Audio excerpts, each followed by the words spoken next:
Cerita mempersembahkan Sabda Pandita Ratu.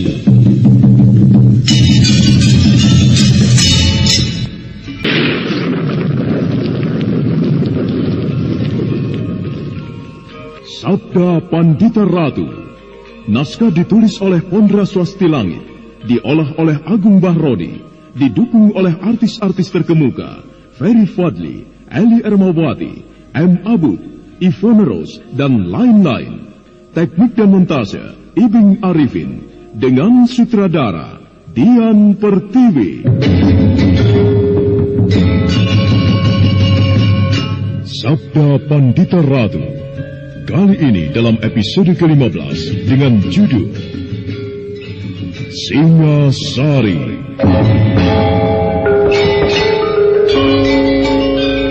Rasanya sulit mereka untuk mengerti bagaimana mungkin memberikan penghormatan kepada mayat musuh yang telah banyak membunuh, membantai sedemikian banyak kawan mereka. Sesaat kemudian, ketika Ken Arok memberi isyarat dengan tangannya, para prajurit yang berkumpul di alun-alun itu pun kemudian bubar. Akan tetapi apakah Kakang Ranggalampitan akan mengatakan, peperangan ini bukan peperangan yang melelahkan, peperangan yang membawa beban sangat beratnya? Aku rasakan itu, Ken Arok. Babakan berikutnya, kita harus menemui Baginda Kertajaya. Benar, Baginda masih berada di istana. Akan tetapi sebelumnya, Kakang Ranggalampitan, adakah sesuatu yang ingin kau ceritakan? Bagaimana dengan pasukanmu? Pasukanku telah berhasil menggilas pasukan yang dipimpin oleh Aryo Banyak. Bahkan Aryo Banyak sendiri mati di tanganku. Sekelompok kecil keluarga raja yang terdiri dari Permaisuri, Sekar Kedaton, dan beberapa kerabatnya yang bermaksud meloloskan diri telah berhasil kutawan. Bagus sekali. Namun demikian sebaiknya Kakang Ranggalampitan memerintahkan agar mereka tidak mengalami perlakuan buruk dalam bentuk apapun. Telah aku perintahkan hal semacam itu, Ken Arok. Pertempuran telah berakhir. Akan tetapi masih banyak hal yang harus dilakukan. Para korban harus mendapatkan perawatan sebagaimana mestinya. Ketertiban harus dipulihkan kembali. Kakang Diposari. Bagaimana, Ken Arok? Kau tentunya mengerti apa yang aku kehendaki, bukan? Ken Arok, aku telah memanggil pimpinan kelompok masing-masing. Dan apa yang kau kehendaki telah tersalur melalui pimpinan kelompok. Kesibukan yang luar biasa di mana-mana. Para pimpinan kelompok prajurit sibuk memberikan pengarahan serta pengendalian atas apa yang harus dikerjakan. Korban-korban yang terluka dirawat tidak melihat apakah dia kawan ataupun lawan. Sedangkan yang terbunuh di dalam medan peperangan juga mendapatkan perlakuan yang seharusnya didapatkan. Namun demikian, masih belum ada rumah-rumah yang berani membuka pintu, kecuali hanya beberapa saja. Dan Ken Arok yang disertai Ranggalampitan telah melangkah ke gerbang istana. Seorang senopati yang memimpin pasukan khusus pengawal istana menyongsongnya.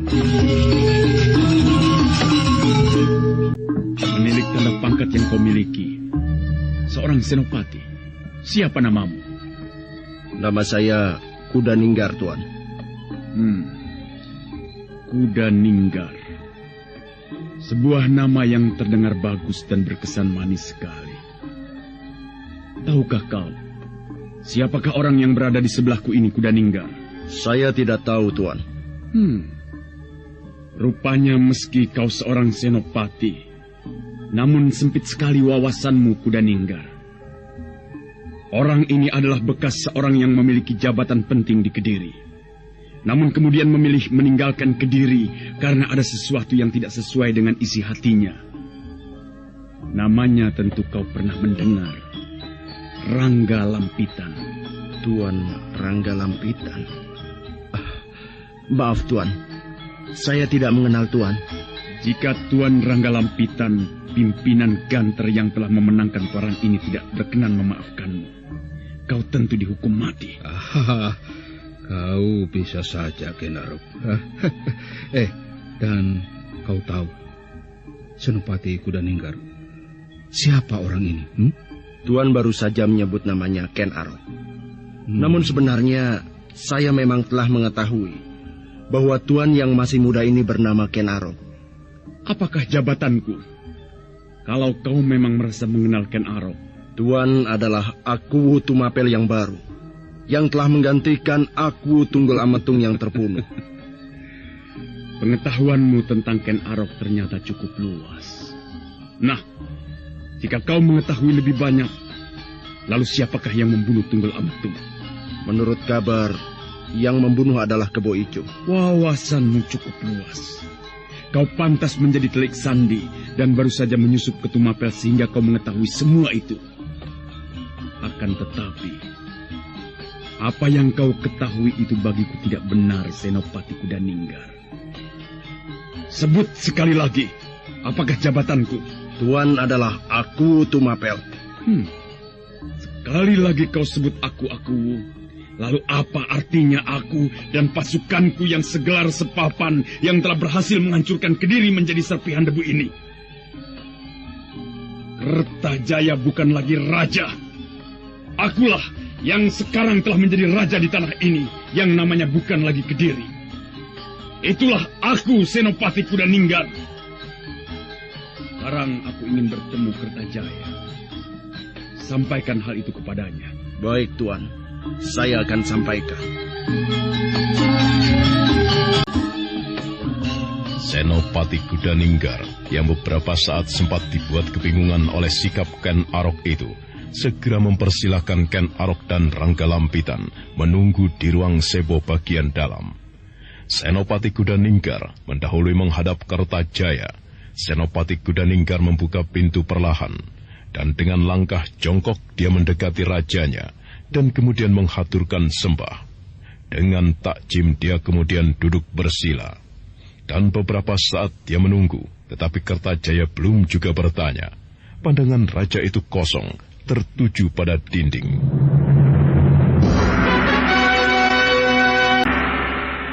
Hamba menghadap tuanku. Kau Senopati Kudaninggar. Hamba tuanku. Hamba menghaturkan sembah.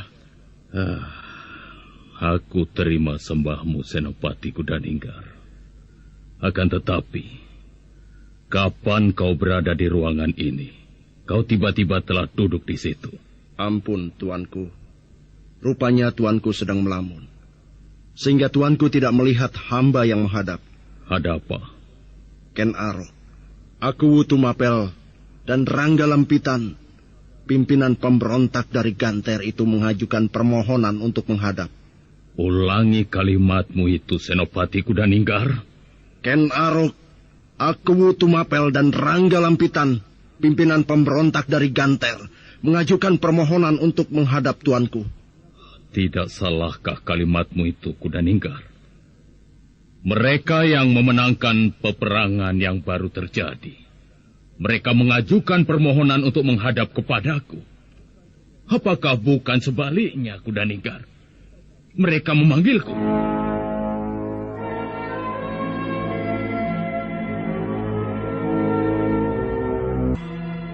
Kau kebingungan, Senopati Kudaninggar? Ayo, berkatalah sejujurnya. Ampun, tuanku. Hamba barangkali bodoh. Akan tetapi hamba berpendapat, Ken Arok, Aku Tumapel, dan Rangga Lampitan, pimpinan Ganter, yang ingin bertemu dengan Baginda itu, hamba artikan sebagai mengajukan permohonan untuk menghadap. Baiklah, aku akan keluar untuk menemui mereka. Lalu di mana mereka sekarang? Di ruang sebo dalam, tuanku. Kudaninggar, bantulah aku. Tuntun tanganku. Aku terlampau letih untuk berjalan. Aku sendiri tidak tahu kemana kekuatanku sehingga untuk berjalan aku tidak mampu.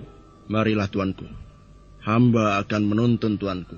Setelah sebelumnya menghaturkan sembah, Senopati Kudaninggar kemudian bangkit dan berdiri, bermaksud menuntun Kertajaya untuk dibawa ke ruang sebo dalam. Tetapi belum lagi Senopati Kudaninggar berdiri utuh untuk memegang tangan Kertajaya dan membawanya keluar dari ruangan itu, pintu telah terbuka perlahan. Baik Kertajaya dan Senopati Kudaninggar berdesir. Yang membuka pintu adalah Ken Arok. Dan dengan langkah, jongkok dan kemudian menghaturkan sembah bersamaan, baik Ken Arok ataupun Rangga Lampitan duduk bersila di hamparan babut.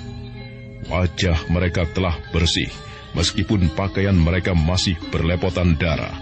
Rupanya mereka sempat mencuci wajah di Pakiwan samping.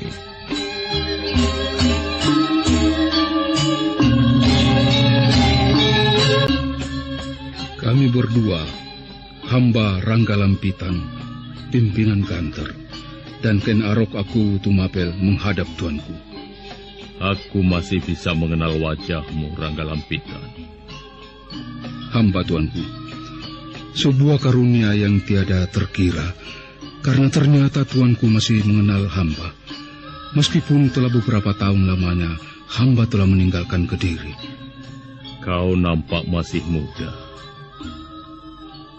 Seusia saat kau meninggalkan Kediri.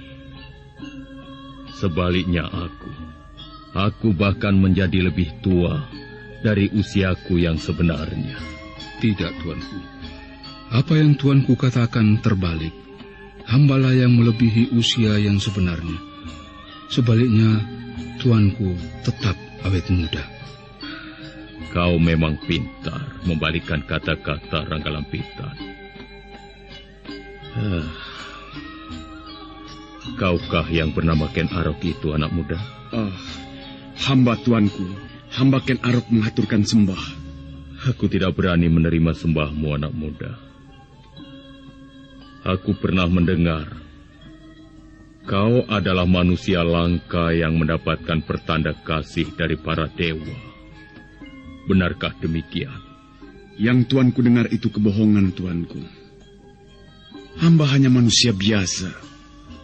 Hamba Ken Arok tidak lebih dan tidak kurang.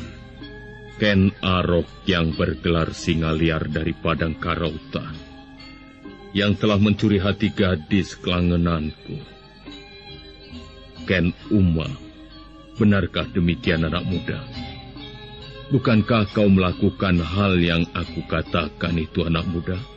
Hamba tuanku, sebenarnya lah hamba yang telah menyelamatkan Ken Umang dari ancaman kematian yang akan dilakukan oleh seorang senopati Kediri. Gadis itu telah melakukan tindakan mata-mata demi kepentingan Ganter. Bukankah demikian, Ken Arok? Bukankah demikian, Rangga Lampitan? Hamba tuanku, sebenarnya lah hamba yang telah mengirimkan Ken Umang menyusup ke dalam istana Kediri untuk menyadap segala macam keterangan penting demi kepentingan Ganter. Kau memang pelut, Rangga Lampitan. Hamba mohon ampun, tuanku, karena hamba telah melakukan hal yang tidak tuanku senangi. Bukankah kau telah mengirimkan seorang gadis yang aku senangi, Rangga Lampitan? Aku bahkan nyaris mengangkat Ken Umang untuk menjadi garwa ampean. Salah seorang selir kelangenanku. Baiklah. Kalian datang tentu tidak untuk membicarakan hal yang remeh-remeh seperti ini, bukan? Nah, sekarang, katakan apa yang kalian kehendaki. Hamba memohon agar Baginda menyerahkan kekuasaan Baginda kepada hamba dan mengumumkannya di hadapan orang banyak.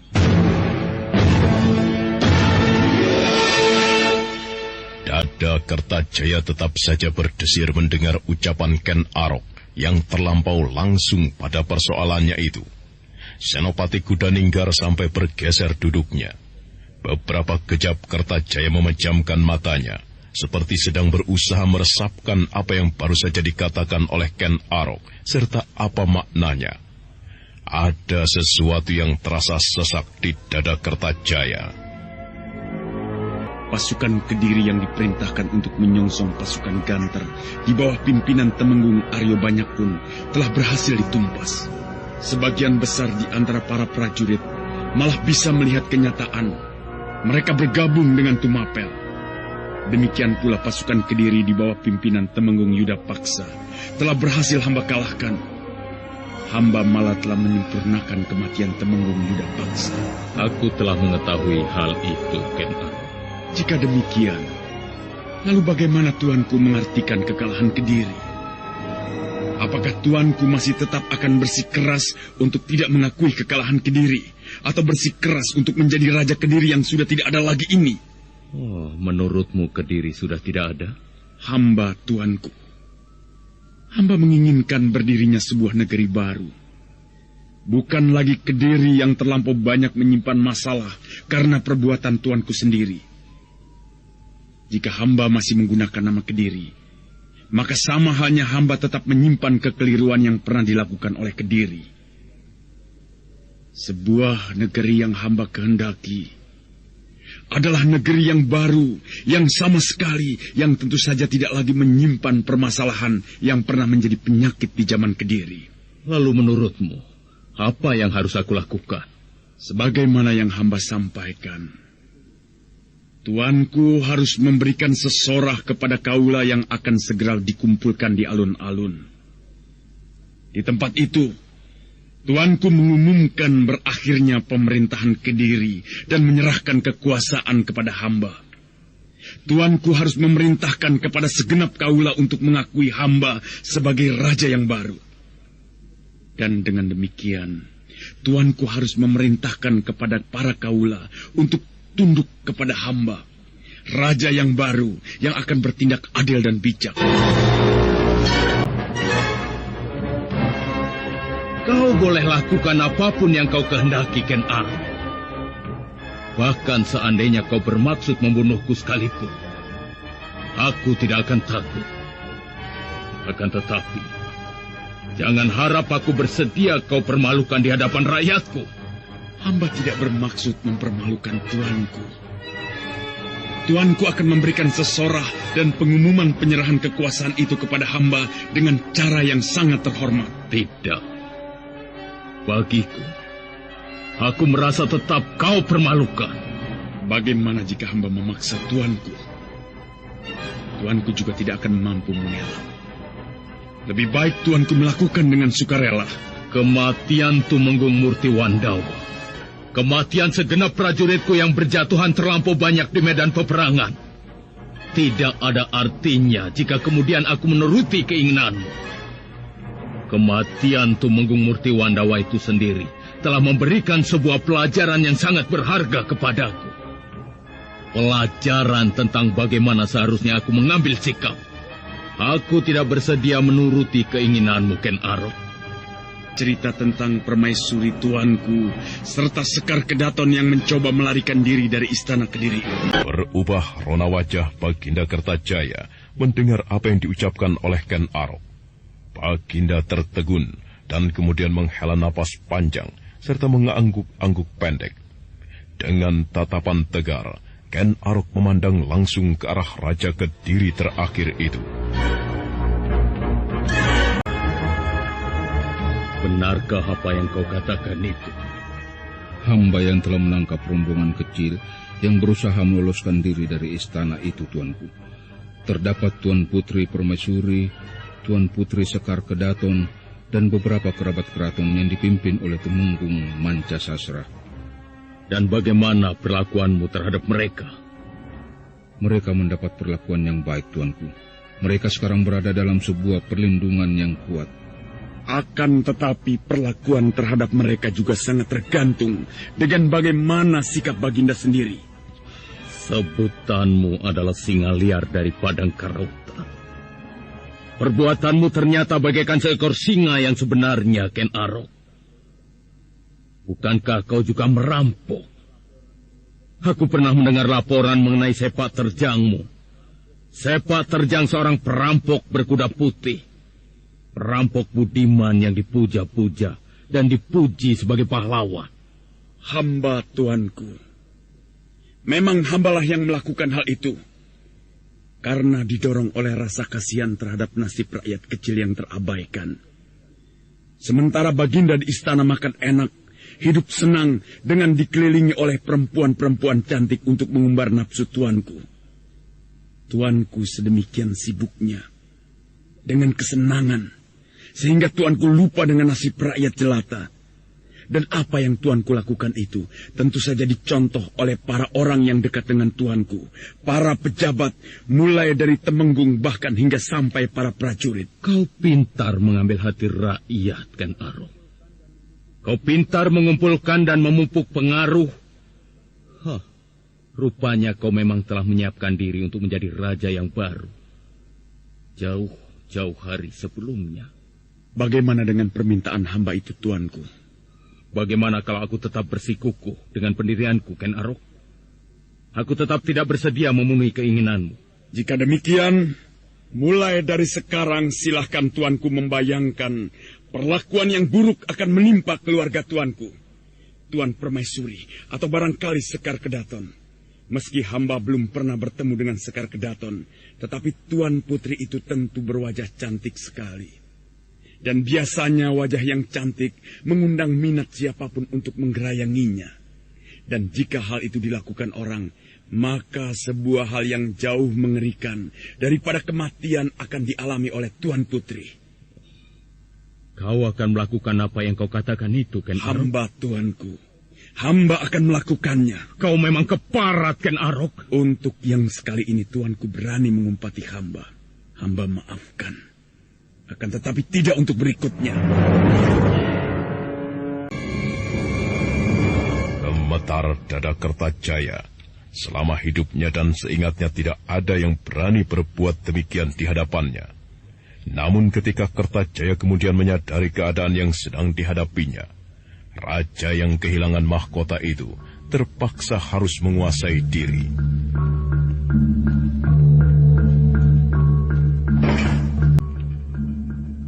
Bagaimana tuanku? Apakah tuanku tetap pada keputusan untuk tidak bersedia memenuhi keinginan hamba? Hamba tidak main-main, tuanku. Hamba berkata sebenarnya, jika tuanku tidak bersedia memenuhi permintaan hamba, maka hamba akan membuktikan kata-kata hamba bahwa Tuan Putri Permaisuri dan Sekar Kedaton akan mengalami nasib yang sangat buruk. Silahkan tuan mempertimbangkan keputusan hamba sebaik-baiknya. Baiklah, Ken Arok. Kau benar. Aku memang tidak mempunyai pilihan lain, kecuali memenuhi apa yang menjadi kehendakmu. Tetapi, bolehkah aku mengetahui beberapa hal? Aku berharap kau tidak keberatan menjelaskannya. Silahkan, tuanku. Jika kelak, setelah aku penuhi apa yang menjadi keinginanmu, bagaimana dengan nasib kami?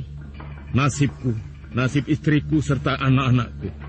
Hamba akan membuatkan sebuah pesanggerahan, dan tuanku beserta segenap keluarga harus bertempat tinggal di situ dan tidak boleh pergi kemanapun kecuali dengan izin hamba.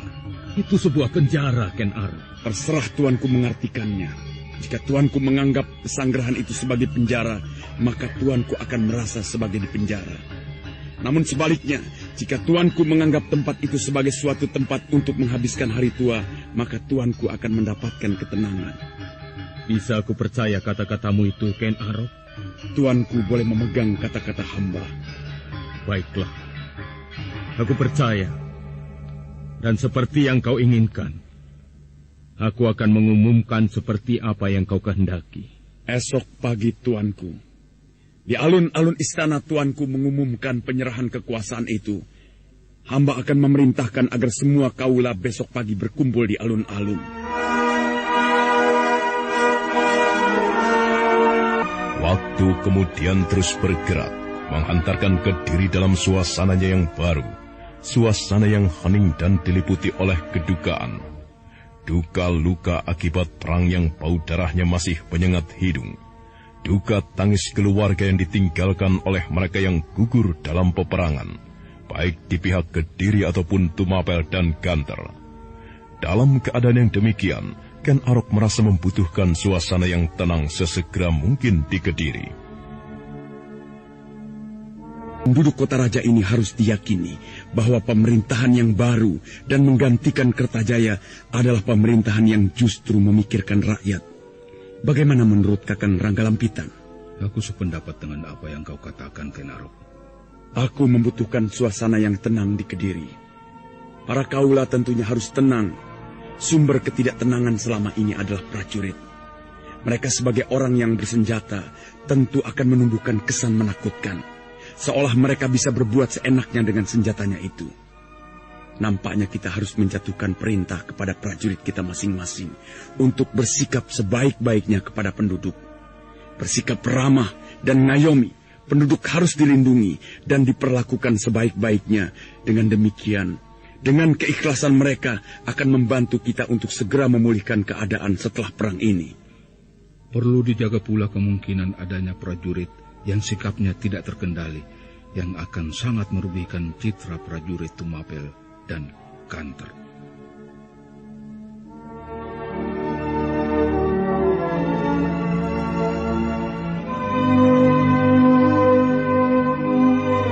Maka demikianlah, perintah itu pun turun melalui saluran dari para senopati, pimpinan kelompok, hingga ke prajurit terendah.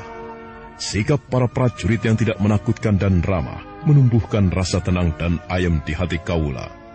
Keadaan itu pun kemudian menjalar melalui ketok tular atau dari mulut ke mulut. Hingga kemudian ketika saat matahari terbenam, sudah banyak rakyat kecil yang keluar dari rumahnya, menyalakan oncor, ikut membantu kesibukan para prajurit.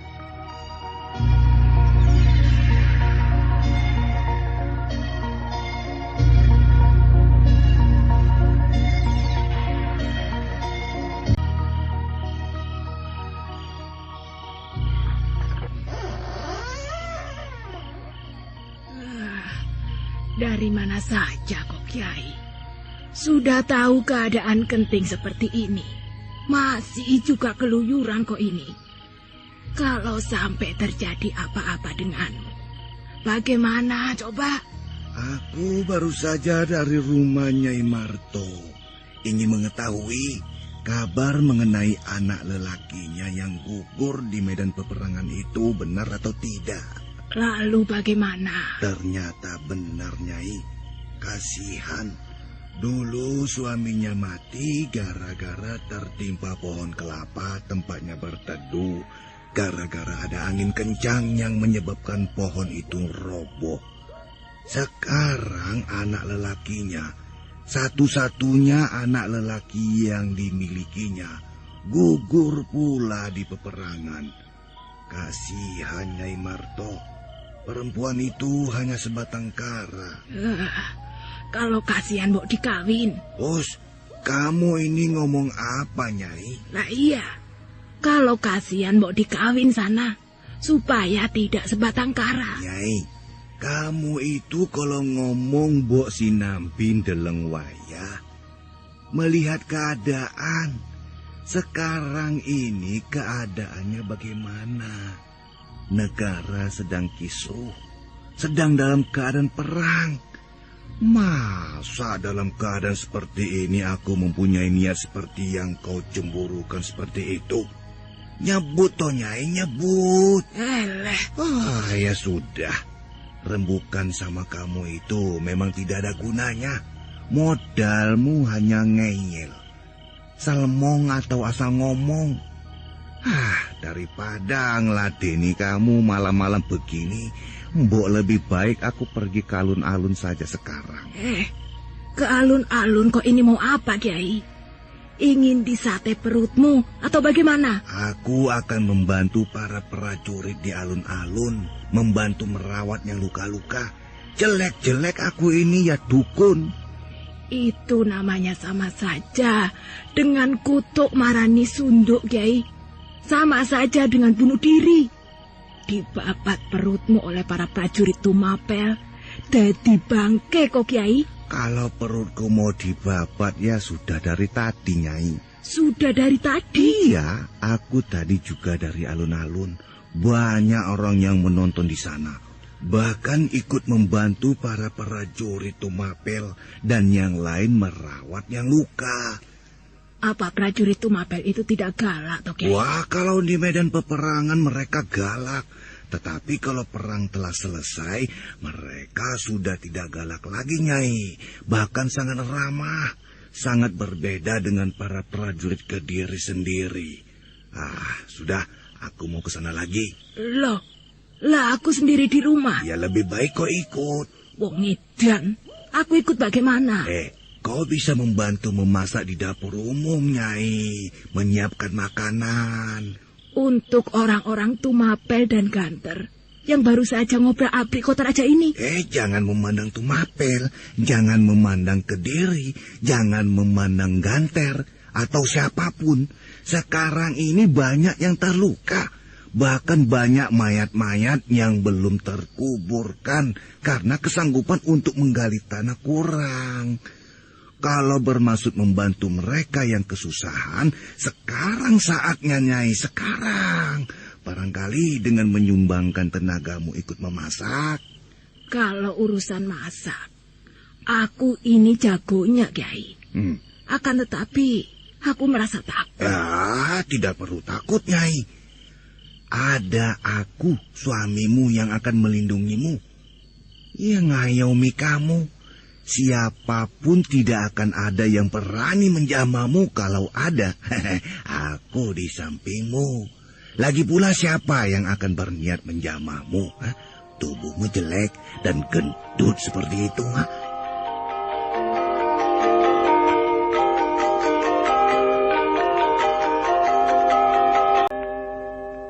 Perintah Ken Arok diterjemahkan sebaik-baiknya oleh para prajurit. Sikap mereka yang ramah melahirkan simpati. Banyak warga yang kemudian membantu dengan sukarela, mulai dari menyumbangkan bahan makanan ke bagian dapur umum, membantu menggali lubang untuk mengubur korban, membantu merawat korban dengan tidak pandang bulu serta berbagai pekerjaan yang lain. Namun tidak sedikit pula yang melihat akhir dari peperangan itu dengan dendam yang berkobar, terutama mereka yang mempunyai kesetiaan tinggi terhadap Kertajaya. Aku tidak senang dengan pemandangan seperti itu. Lihat. Ya, aku sudah melihatnya. Seorang pamanku yang usianya sebaya denganku. Mulai tadi siang sudah tidak mungkin aku ketemukan lagi. Aku melihat mayatnya ada di antara mayat-mayat yang dikuburkan. Kemudian seorang saudara sepupuku yang usianya masih muda. Masa depannya mestinya masih sangat panjang. Juga tidak mungkin akan bertemu lagi denganku. Mati. Ia mati. Dan semuanya itu adalah karena perbuatan orang-orang Tumapel keparat itu. Aku tidak akan mampu melupakan perbuatan mereka. Aku tidak mungkin melupakannya. Kau belum seberapa. Keluargamu yang mati hanya paman dan adik sepupumu. Sedangkan aku, ayahku yang sudah tua, yang kesasar di medan peperangan, dibunuh. Benar-benar berdebah laknat orang-orang Tumapel. Mereka akan menjarah Kediri. Itu sudah jelas. Mereka akan merampok dan menguras harta kekayaan Kediri. Juga menjamah gadis-gadisnya untuk memuas nafsu. Kau pikir aku akan bisa ikhlas melihat keadaan seperti itu? Tidak. Aku tidak ikhlas. Dan yang membuat kepalaku meledak, lihat orang-orang itu. Apa yang mereka lakukan itu? Orang-orang kita justru keluar rumah dan membantu orang-orang Tumapel. Memuakan, memalukan, menjijikkan. Ingin sekali aku menemui mereka dan menampari mulut-mulutnya. Aku mempunyai sebuah keinginan yang barangkali jika kita bisa melakukannya akan bisa memuaskan hati kita. Bagaimana? Andai kata aku mampu membunuh seorang prajurit Tumapel atau Ganter, aku akan merasa puas. Aku akan menganggap dendamku telah terbayar. Jika aku membalas kepada Ken Arok atau para senopatinya, tidak mungkin.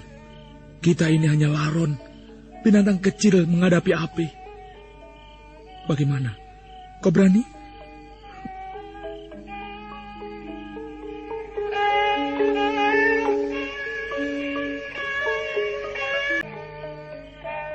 Adakah sesuatu yang ingin kau bicarakan, Rudra Bondo? Ada, Kakang. Dan menurutku, hal yang sangat penting. Soal apa? Perang telah selesai. Kediri akhirnya telah berhasil dirobohkan. Selama ini seolah-olah inilah yang memang menjadi tujuan kita. Merobohkan Kediri.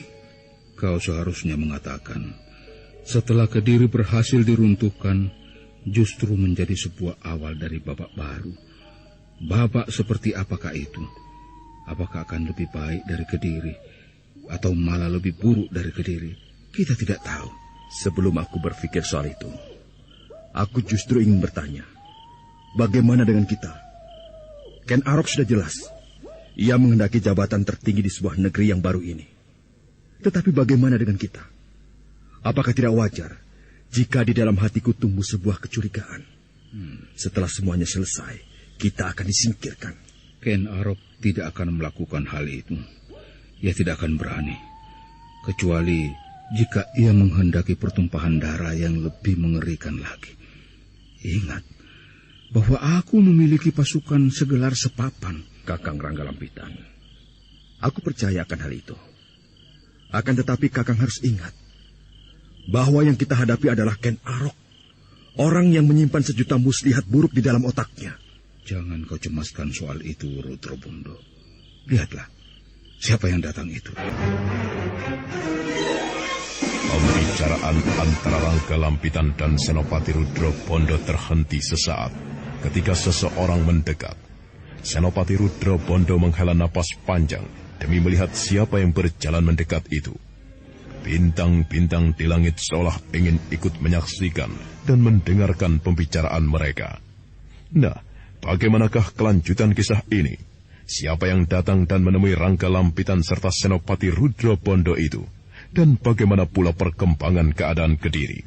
Saudara pendengar, untuk mengetahui jawabannya, ikutilah kelanjutan kisah ini dalam seri berikutnya. Sampai jumpa.